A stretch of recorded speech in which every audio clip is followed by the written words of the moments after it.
बार फिर आपका स्वागत है रिपब्लिक भारत पर और आप देख रहे हैं बिहार में काबा।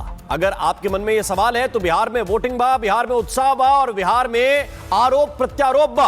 इस वक्त की बड़ी खबर आपको बता रहे हैं, आरजेडी ने बड़ा आरोप लगा दिया है। आरोप यह लगा दिया गया है कि महागठबंधन के जो बूथ मजबूत हैं वहां पर जानबूझकर वोटिंग स्लो कराई जा रही है और वहां पर बिजली काटने के भी आरोप लगा दिए गए। चलिए परिवार के साथ सर क्या मैसेज तो कैसा माहौल हवा कौन है भाई? नजर आ रही है? हेलो, तो देयर यू हैव रविशंकर प्रसाद से ट्वीट किया गया है, ये एक्सपोस्ट किया गया है जो इस वक्त आपके सामने है। लिखा गया है कि प्रथम चरण की वोटिंग के बीच में महागठबंधन के मजबूत बूथों पर धीमा मतदान करने के उद्देश्य से बीच बीच में बिजली काट दी जा रही है, जानबूझकर स्लो वोटिंग कराई जा रही है और चुनाव आयोग ऐसी धांधली और बुरी नीयत, दुर्भावनापूर्ण इरादों का तुरंत संज्ञान ले और कार्रवाई करे।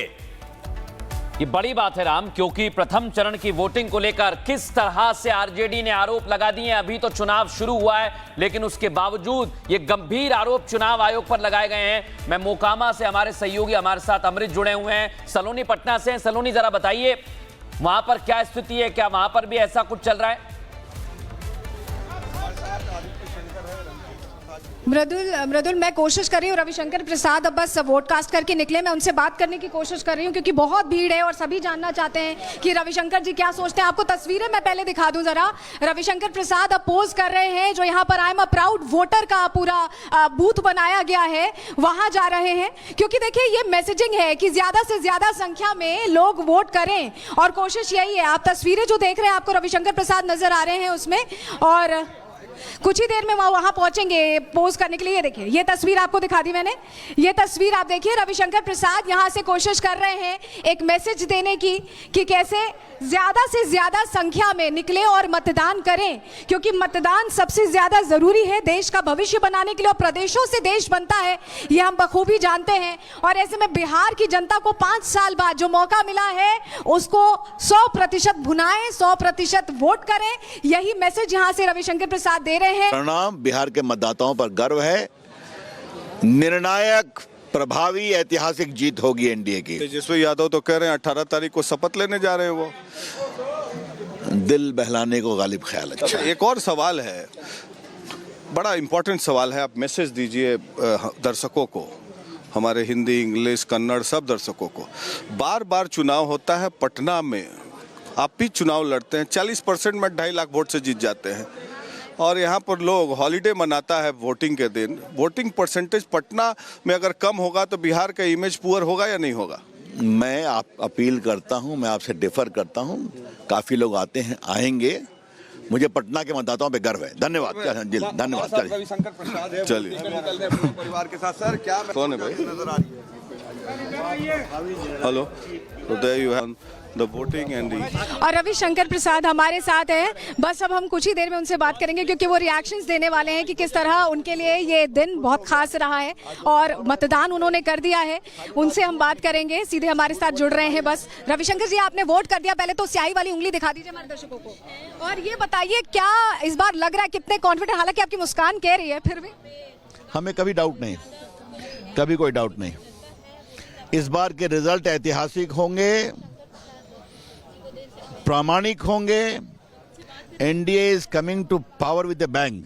अच्छा, खेसारी लाल यादव कह रहे हैं कि उन्हें राम मंदिर वाले मुद्दे पे अभी भी वो कायम है, जो उन्होंने बोला था ना उस पे कायम है। आप क्या कहेंगे? अब मैं उस सब हल्की बात का जवाब नहीं दूंगा। आज राम मंदिर बन गया, 22 करोड़ लोगों ने इस साल राम मंदिर को प्रणाम किया है, इससे अधिक और क्या बोलूं? आप और हम भी शामिल। बिल्कुल, मैं तो रामलला का वकील भी था उस मामले में। अच्छा, मुझे ये भी बताइए, तेजस्वी कह रहे हैं कि चुनाव में हम जीतेंगे, हम एकदम आगे हैं, हम तो सरकार बनाएंगे, उनको क्या बोलेंगे? भाई, दावा करने से तो किसी को कैसे रोक सकते हैं, लेकिन दूर दूर तक संभावना नहीं है। धन्यवाद। दूर दूर तक संभावना नहीं है, ये बता रहे हैं रविशंकर प्रसाद। और देखिए कॉन्फिडेंस उनके चेहरे पर दिख रहा था। वोट कास्ट उन्होंने कर दिया है और ज्यादा से ज्यादा लोगों से ये अपील कर रहे हैं कि वोट। बिल्कुल सलोनी, और दावे ये किए जा रहे हैं कि कई जगह जहां पर महागठबंधन मजबूत है वहां पर बिजली काटी जा रही। क्या ग्राउंड पर ऐसा हो रहा है? हम अपने सहयोगियों से जानने की कोशिश करेंगे।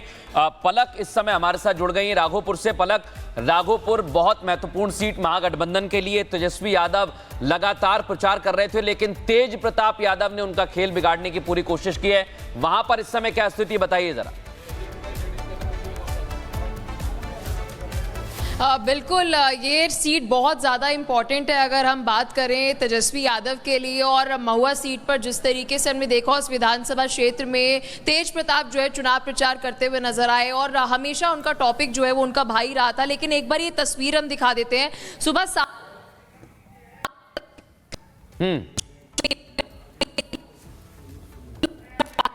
पलक आपके पास आएंगे, आपकी आवाज हम तक नहीं पहुंच रही है। गिरिराज सिंह इस समय मैदान में आ गए हैं राम, और उन्होंने भी दावे कर दिए हैं जीत के। बिल्कुल, लखीसराय में वो भी वोट करने के लिए पहुंचे थे। उन्होंने क्या कहा है, उनकी बात आपको सुनाता हूं। तो देखिए, गिरिराज सिंह हमारे साथ हैं, केंद्रीय मंत्री। उन्होंने वोट डाल दिया है और ये निशान दिखाते हुए ये अपने मताधिकार का इस्तेमाल, पहला वोट डाला है दादा आपने। और ये वोट डालते वक्त क्या दिमाग में रहा, क्या मुद्दे में रहे? मुद्दा सीधा है, बिहार में सामाजिक समरसता, बिहार में नरेंद्र मोदी नीतीश कुमार के अंदर दोनों नेताओं के नेतृत्व में विकास, गरीबों का उत्थान, और सबसे बड़ा है जंगल राज बनाम विकास। क्योंकि लालू जी का एजेंडा ही फिर सामाजिक समरसता को बिगाड़ने का। भूरा बाल साफ करो, काहे को भाई? 20 साल में नीतीश कुमार ने इसको खत्म करने का काम किया है। अब कोई सामाजिक सद्भाव लालू यादव हो या तेजस्वी यादव बिगाड़ नहीं दादा, लेकिन आप वोट डाल रहे हैं, मताधिकार का इस्तेमाल कर रहे हैं, लेकिन वोट चोरी का आरोप लगाते हुए राहुल गांधी कल प्रेस कॉन्फ्रेंस किए थे। देखिए, मैं भी कह रहा हूँ, यहाँ वोट चोरी कौन कर सकता है? वो तो झूठा के बने क्या कहें, वो एक तरह से झूठ बोलने का ठेका ले लिया है। बिहार चुनाव आयोग ने हर बूथ पर एक आंगनबाड़ी सेविका को भी रख दिया है।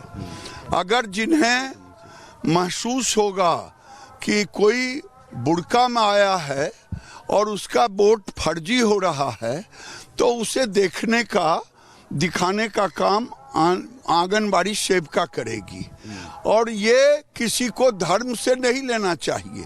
ये पाकिस्तान नहीं है जो यहाँ शरिया कानून है।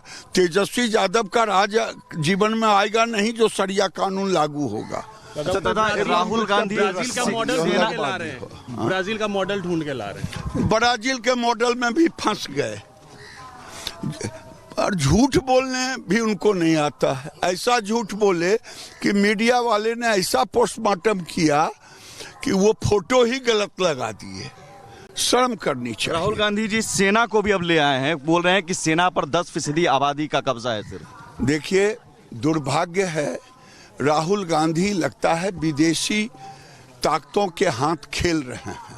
जैसे पाकिस्तान, बांग्लादेश और भी बड़े देश, उनके हाथों में ये खेल रहे हैं। सेना के शौर्य का ये अपमान है। उन्हें नहीं मालूम है कि कौन कौन समाज के लोग सेना में होते हैं। सेना में समरस समाज के लोग होते हैं। अगर उनको रोहिंग्या के लिए प्रेम है, बांग्लादेशी घुसपैठियों के लिए प्रेम है और पाकिस्तान परस्त मुसलमानों के लिए अगर प्रेम है, तो वो नहीं जा पाएगा। दादा, एक बड़ी बात ये भी थी कि पूरे चुनाव प्रचार के दौरान जंगल राज एक बड़ा मुद्दा रहा, लेकिन चुनाव प्रचार खत्म होते होते मंदिर का भी जिक्र हो गया कि मंदिर जरूरी क्यों है, स्कूल अस्पताल क्यों नहीं बनना चाहिए? मंदिर उतना ही जरूरी है। हमारे भारत का सनातन के अस्मिता के बगैर भारत की पहचान नहीं है। वो पाकिस्तान में हो सकता है हजारों लाखों मस्जिद बने, लेकिन भारत के अंदर भी हमने किसी को रोका नहीं। आज़ादी के समय 3000 मस्जिद था पूरे देश में, आज 3 लाख हो गया। लेकिन पाकिस्तान में हमारे सारे मंदिर टूट गए। तो यहाँ अपने आस्था का केंद्र अगर भारत में नहीं होगा तो क्या मंदिर बनेगा पाकिस्तान, बांग्लादेश में? कट्टा वाला गाना भी बज रहा है खूब। यही जंगल राज है। वो लड़का आरजेडी के मंच पर से उम्मीदवारों के सामने वो जो गाना गा रहा है कि तेजस्वी भैया आई हैं और कनपट्टी में कट्टा सटई हैं, चिंता के बात नहीं खे, रंगदार होके। तो ये रंगदार कट्टा यही तेजस्वी और लालू यादव की पहचान है। उन्होंने लाख लालू जी के पाप को छिपाने के लिए पोस्टर पर नाम नहीं दिया, लेकिन लालू जी के पाप के बगैर उनकी वृद्धि ही नहीं हो सकती थी। उन्होंने वो दानापुर में रितलाल यादव के पक्ष में उतर ही गए। 121 सीटों पर वोटिंग हो रही है, कितना आपका आंकड़ा कह रहा है? 121 सीटों में 2010 से अधिक वोट आएगा। मैं समझता हूं 95 से ऊपर हमें सीटें आएगी। और 2010 में 121 में 95, तो 2010 में हमें 206 सीटें आई थी बीजेपी जदयू को। इस बार उससे अधिक आई। फिर से वोट का निशान है लखीसराय विजय जी 200% जीतेंगे। मैं तमाम लोगों से कहता हूं जो लखीसराय के वोटर हैं, बिहार के वोटर हैं, किसी उम्मीदवार का चेहरा मत देखिए। चेहरा देखना हो तो नीतीश कुमार का चेहरा देखिए, नरेंद्र मोदी का चेहरा देखिए, जो गरीबों के लिए, नौजवानों के लिए, किसानों के लिए काम किया है, इंफ्रास्ट्रक्चर दिया है, बिजली दिया है, रेल दिया है, मेट्रो दिया है।